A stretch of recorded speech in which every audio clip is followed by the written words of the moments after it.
Effectivement, si les taux d'incidence, le taux de positivité et surtout le facteur R augmente, c'est pas de bon augure. Cela veut dire que nous subissons les effets non seulement restants résiduels des vacances et ensuite du carnaval, hein, début des effets du carnaval, et aussi de relâchement que tout le monde peut observer, hein, au niveau de la population par tous les lieux de travail, dans les lieux de restauration, etc. hein. Et dans le milieu privé, il y a un relâchement évident de la population et qui est flagrant. Et la période, évidemment, d'embellie a fait comprendre sans doute dans les esprits que le mal était derrière nous, mais maintenant il faut faire arriver à entrer dans l'esprit de la population qu'il est devant nous. Et que nous devons donc nous ressaisir, hein, évidemment. Donc je pense qu'il faut communiquer sur les cas des gens qui sont malades. Dans mon entourage, j'ai un conseiller municipal qui est à terre, pour ma part, et j'ai dans mon entourage quelqu'un en réanimation.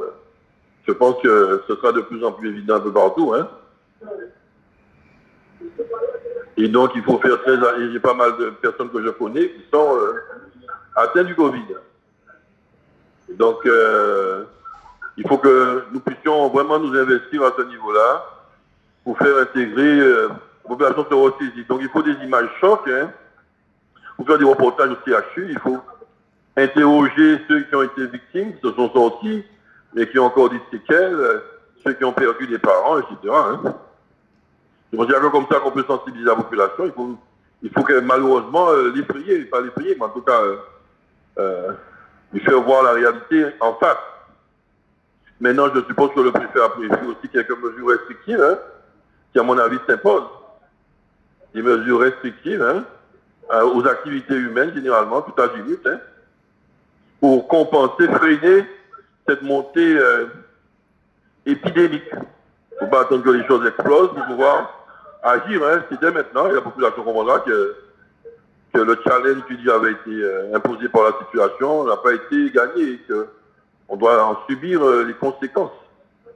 OK? Et que si tout le monde veut retrouver une situation à peu près normale, il faut qu'on s'investisse au-delà des restrictions dans le respect scrupuleux des gestes barrières. J'insiste encore une fois sur l'aération, faire passer un message d'aération en Guadeloupe. C'est un atout, les alizés, c'est notre atout, c'est notre allié. Et qu'on pense quelque peu l'absence de port du masque parfois quand on se ressort ou quand on boit quelque chose. Hein. Il faut insister beaucoup là-dessus. Au-delà des autres gestes barrières. Je pense qu'il faut continuer à marteler. J'ai vu qu'il y a 10 gestes barrières actuellement avec les icônes. Hein. Donc il faut les faire connaître, les imposer dans l'éducation nationale, un peu partout. Que le message passe. Disposons d'une semaine pour faire de la pédagogie, expliquer, écouter toutes les parties prenantes, parents d'élèves, évidemment les professionnels de santé, pour essayer de voir si on peut adapter quelque peu, hein, aux particularismes locaux.